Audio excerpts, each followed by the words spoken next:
Bonjour à toi cher spectateur. Eternal ou For Evict de Oula Salim, c'est un film qui m'intriguait parce que déjà il a une base qui peut sembler très classique, avec cette histoire romantique qui va découler sur plein de choses, mais surtout il me rappelle beaucoup ces petits films indépendants de science-fiction qui partent sur quelque chose de simple et qui réussissent au gré de leur avancée dramatique à proposer un petit truc étonnant au spectateur. Donc, j'avais envie de voir ce que ça pouvait donner. Le résumé pour faire simple, Elias et Anita se rencontrent par hasard un soir dans un bar. Elle est une jeune femme pétillante qui se rêve chanteuse, lui un jeune homme pragmatique qui veut sauver le monde. Pourtant, ils vont s'aimer, mais ce n'est que le début de leur histoire. C'est pas mal. En fait, le film est intéressant, a une logique dramatique et une certaine idée du cinéma qui je trouve est plutôt bien amenée au sein d'un ensemble qui fonctionne. Mais il y a un gros mais. Il y a un gros mais parce que je trouve que dans son dernier acte, le film se plante complètement. Il y a un gros mais dans la manière de construire les personnages ou de construire leurs relations qui je trouve est un peu à sens unique et c'est pas très bien amené par le cinéaste. C'est dommage parce que je pense foncièrement qu'il n'avait pas envie d'amener quelque chose de maladroit ou de bancal ou qui soit un peu sexiste. On va pas se mentir, il y a des moments où je trouve que c'est un peu comme ça. Et pour autant, je trouve qu'il y a des vrais moments de bravoure dans son métrage. Il y a des vrais instants où j'étais en train de me dire « Ah tiens, ça c'est créatif, c'est inventif, ça a de la puissance dramatique, je me sens emmené et porté par cette aventure et j'ai envie de voir jusqu'où elle va aller. » Donc c'est un peu paradoxal et en même temps, voilà, à côté, vous avez ces moments où on se dit « Bah, c'est pas très passionnant, c'est un peu maladroit, c'est mal amené, les personnages ont une construction un peu bancale, les actes sont mal répartis. » Enfin, il se passe plein de choses en fait devant son métrage, mais quand même à la fin, on ressort en se disant que durant une grande majorité de son récit, le film a réussi à se tenir avec une proposition qui, je trouve, est prenante, intense et haletante. Et c'est peut-être là-dedans qu'il faut surtout se pencher pour réussir à tirer quelque chose de fort et de prenant de ce métrage. L'amour est un sentiment universel, mais qui peut l'être tellement que pour de nombreux cinéastes, il peut parfois sonner comme classique et comme convenu. Il est donc particulièrement complexe et surtout logique de lui donner une forme étonnante qui soit à la fois un bon moyen de convaincre, mais également de repousser ses limites. Oula Salim nous offre un surprenant moment de cinéma romantique qui parvient à jouer avec les genres et les attentes, mais qui se perd tout de même un peu dans sa propre logique, le cinéaste offrant tout aussi bien de réels instants de maîtrise et d'émotion que des purs fragments de pathos forcés qui ne rendent pas justice à l'émotion qu'il veut véhiculer. En termes d'écriture, donc Oula Salim nous propose un récit en 3 temps. Un film en 3 actes avec quelque chose d'assez classique, on va dire, comme structure dramatique. 3 actes qui sont quand même un peu déséquilibrés, parce qu'on va pas se mentir, le premier acte dure une demi-heure, le deuxième acte dure à peine 20 minutes, et le troisième acte dure 1 heure. Donc c'est un peu particulier comme manière de répartir les différentes actions des personnages. Après, pour autant, c'est plutôt cohérent par rapport à ce qu'il veut amener dans la suite du récit, et par rapport à ce qu'il veut construire autour d'Elias et d'Anita. Mais après, moi, ce qui me gêne, c'est que je sens qu'il a voulu amener plein de choses, plein de thématiques, plein de profondeur dramatique. On sent que c'est un film qui veut parler certes de romantisme, qui veut évoquer le couple, qui veut évoquer ce qu'on laisse après soi. Mais c'est également un film qui parle de thématiques plus larges. C'est un film qui parle de l'environnement, de potentiellement la fin du monde, d'une remise en question complète de l'humanité face à la destruction de l'environnement. Et je pense qu'en fait, vous commencez à voir ce que j'ai comme problème avec ce métrage, c'est que il y a trop de choses.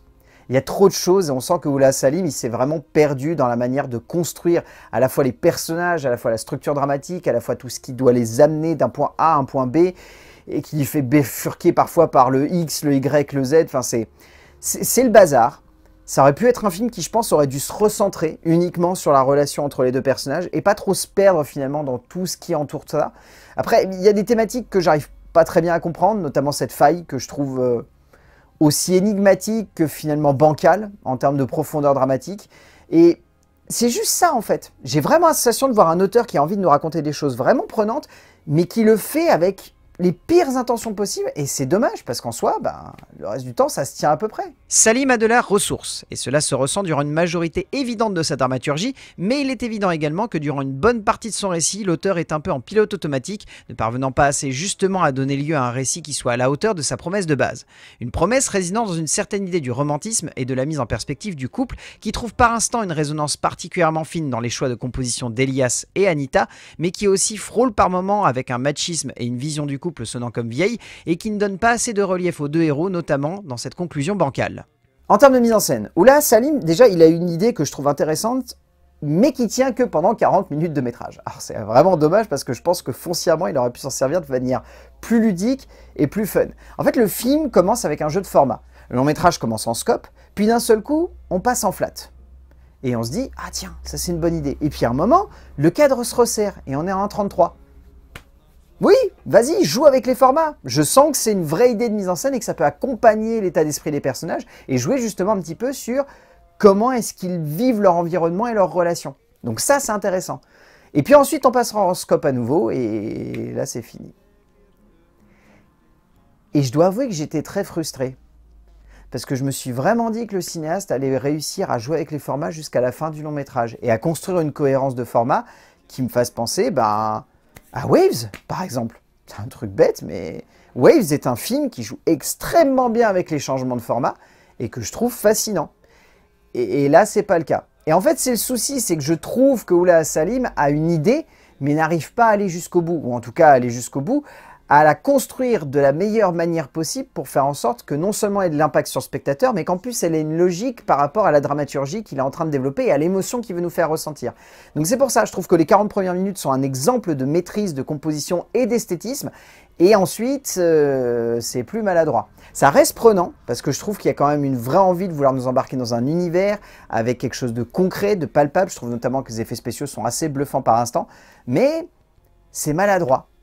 Mais c'est à l'image de tout le film finalement. Salim semble vraiment vouloir jouer avec le cinéma, et là-dedans, personnellement, je dois reconnaître que les 40 premières minutes du film m'ont semblé être d'un audace assez étonnant, qui malheureusement se perd un peu dans une deuxième moitié de métrage qui sonne comme plus classique et simple. Cela n'enlève rien à de vrais moments de composition visuelle qui marchent, et qui donnent un cachet surprenant à l'œuvre, mais on sent aussi que le cinéaste n'a pas réussi à donner plus de perspective à sa mise en scène, se reposant sur un travail esthétique et graphique assez juste, voire même puissant par moments, mais qui ne tient jamais assez sur la longueur. En termes de casting, celui-ci fonctionne assez bien. Je trouve qu'il est vraiment efficace. Je trouve notamment que Nana Holland Fabricius est excellente dans le rôle de Anita. J'ai trouvé hyper charismatique.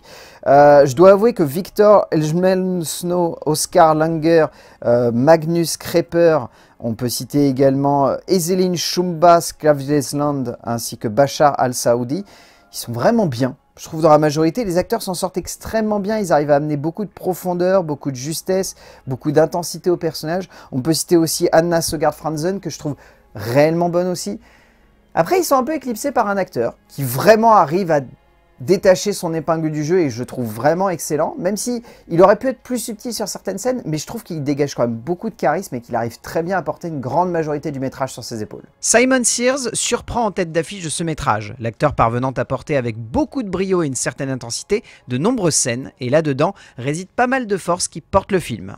Au bout du compte, Eternal ou For Evict, c'est un film qui a de l'idée et qui n'arrive pas à l'exploiter au bout. Donc on ressort un peu frustré. Pour autant, il y a une grande majorité du film où je me suis dit, ça marche. Il y a un cinéaste qui a une idée de mise en scène, qui a une certaine manière de composer son récit, qui maîtrise mal certaines thématiques et qui a tendance un peu à laisser trop de place à Elias et pas assez à Anita. Ça, c'est un point de vue. Et surtout à déséquilibrer sa relation. Pour autant, on se laisse embarquer. On se laisse embarquer, on se pose beaucoup de questions, mais je veux dire, il se dégage quelque chose quand même de ce film. Il y a une ambiance, il y a un charme, il y a une identité. Donc Eternal de Oula Salim, si vous avez l'occasion de le voir en salle, pourquoi pas. Vous allez peut-être passer un bon petit moment, peut-être ressortir un peu frustré, je sais pas. Ça sera à vous de me le dire. A plus!